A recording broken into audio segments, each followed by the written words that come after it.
Unity is by far the most faceted of all the coordinating principles of design.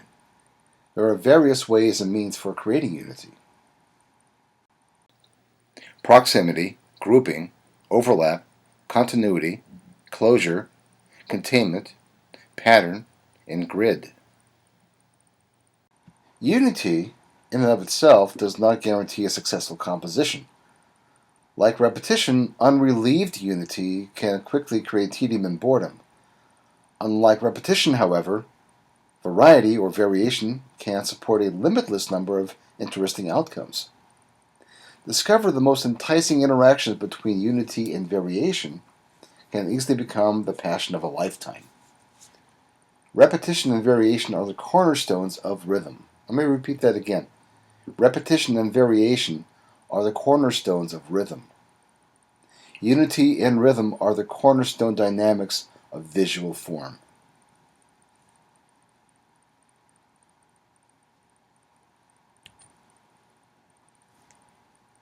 Unity through proximity, or closeness, is clearly on display in this blue note cover by Reed Miles. The album's title, set in red and blue, is very close to the figure's hand. The figure's cigarette seems to control and stabilize the position of the title text.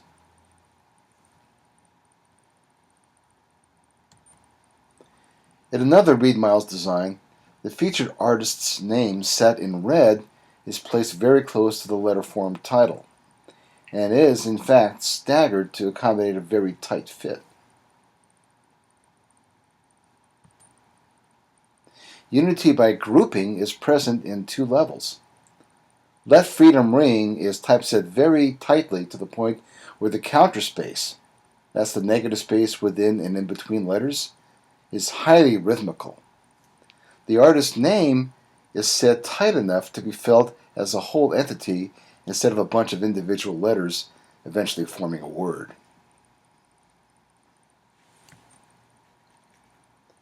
Grouping can also be seen at the very top of Our Man in Paris, with the arrangement of featured artist's name, the rest of the ensemble, the issue number, and the company name.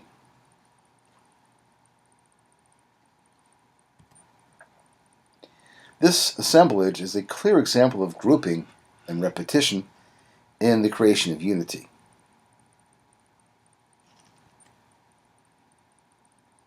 André Cartège's photo of the Eiffel Tower is an example of an overlap, creating unity in the way the arching shadow connects through repetition the actual structure to the ground below.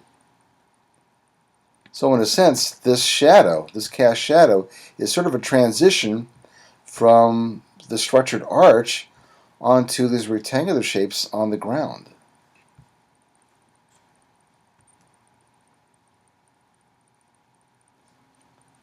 Another outdoor poster for Nike uses overlapping to unify four marginally related elements.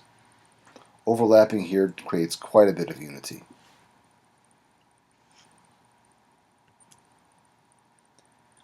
Visual continuity reconnects the interrupted hands and lovers in this image by Man Ray.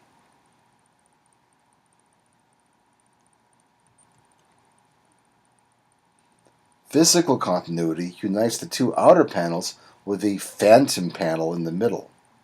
Visual continuity connects the large orange spots as well as the top contours of each outer panel's photographic image. Closure in this case permits the perception of a series to continue without significant interruption. The physical panel is missing, but most everything else is in place.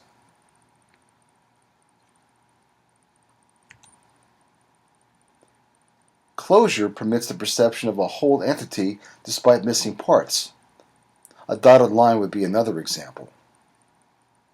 And you can see closure taking place here in the fact that parts of the hand are separated, but the visual continuity taking place here, the contour continuation, helps to create unity, but we also see that this part that's missing is of no relevance.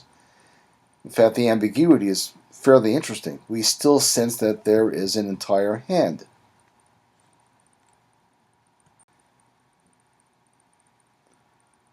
The two trees in this winter scene, photographed by André Cartege, are contained by the white areas beneath them.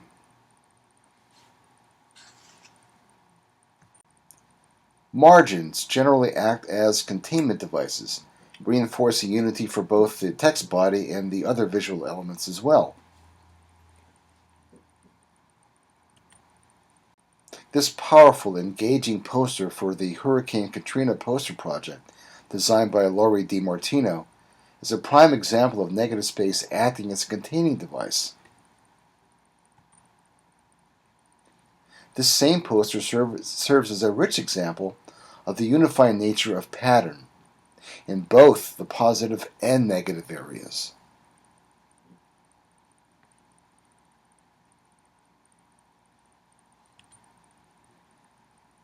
The two systems of pattern in this print by Kurt Schwitters, the pattern of dots and the pattern of squares, not only display ample evidence of the unifying power of pattern, but also represent pattern's image-making potential as well. Notice, too, the pattern of negative space that bonds the entire composition in a delicate web of tension.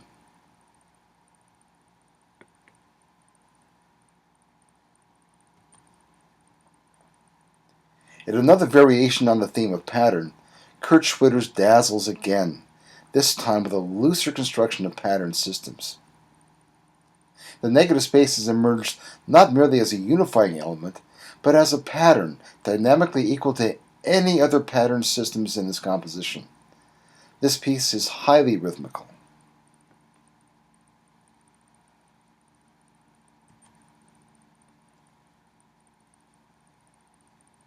The negative space has emerged not merely as a unifying element, but as a pattern dynamically equal to any other pattern system in this album cover. This piece is highly rhythmical. Read Miles again.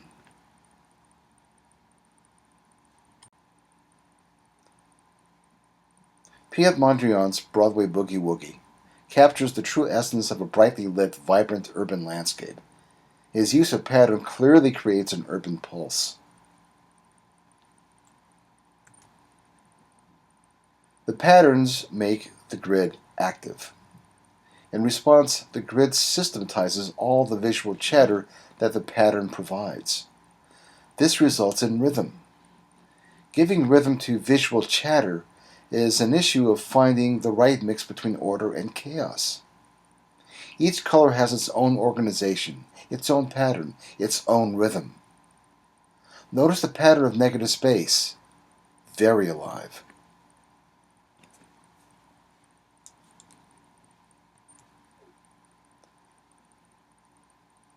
This is a detail from Rhapsody by Jennifer Bartlett. Grid systems are organizing structures.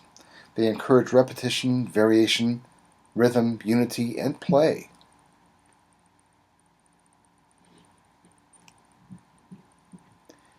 Here's another part of the series by Jennifer Bartlett, again using grid systems.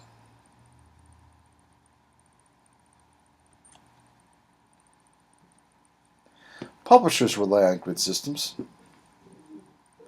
Grids are the skeletal basis behind both print and online publishing. In return, grid systems provide a virtual playground for integrating type and imagery, colors and patterns, lines and shapes.